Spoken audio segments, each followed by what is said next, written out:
Selamat pagi, salam sejahtera untuk kita semua. Pada kesempatan kali ini kita akan belajar bagaimana cara membuat telur asin.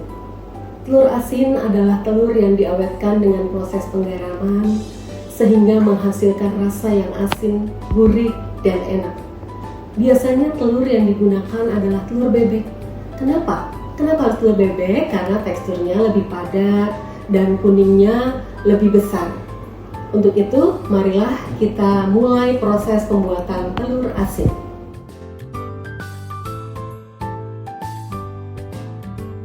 Bahan dan alat yang digunakan yaitu: yang pertama, siapkan telur bebek dan wadah untuk menyimpannya. Kedua, garam kasar untuk memberikan rasa asin pada telur.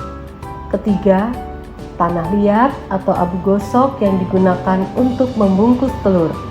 Keempat, air secukupnya untuk mencampur bahan. Kelima, baskom atau wadah untuk mencampur semua bahan. Dan yang terakhir, panci untuk merebus telur.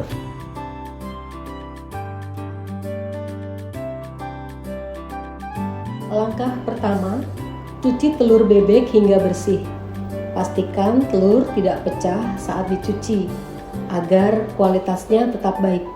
Langkah kedua, buat adonan untuk pembungkus dengan mencampurkan tanah liat atau abu gosok bersama dengan garam. Lalu tambahkan sedikit air, aduk-aduk hingga adonan tercampur rata dan memiliki tekstur yang kental. Langkah ketiga, balurkan adonan tersebut ke seluruh permukaan telur hingga tertutup rapat. Pastikan tidak ada bagian yang terbuka agar proses pengasinan merata. Langkah keempat, simpan telur asin yang sudah terbalut adonan ke dalam wadah atau toples. Tutup rapat dan letakkan di tempat yang sejuk dan kering selama 2 hingga 3 minggu. Setelah waktu penyimpanan selesai, bersihkan telur dari sisa adonan, lalu rebus dalam air mendidih selama kurang lebih 30 menit hingga matang. Kini telur asin siap dinikmati.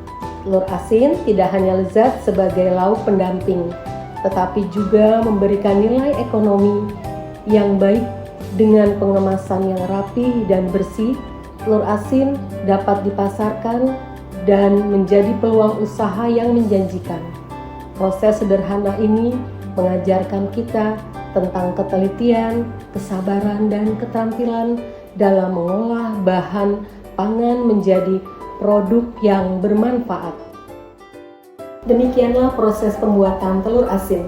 Semoga pembelajaran hari ini memberikan pengalaman baru yang bermanfaat bagi kita semua. Terima kasih dan sampai jumpa di pembelajaran berikutnya.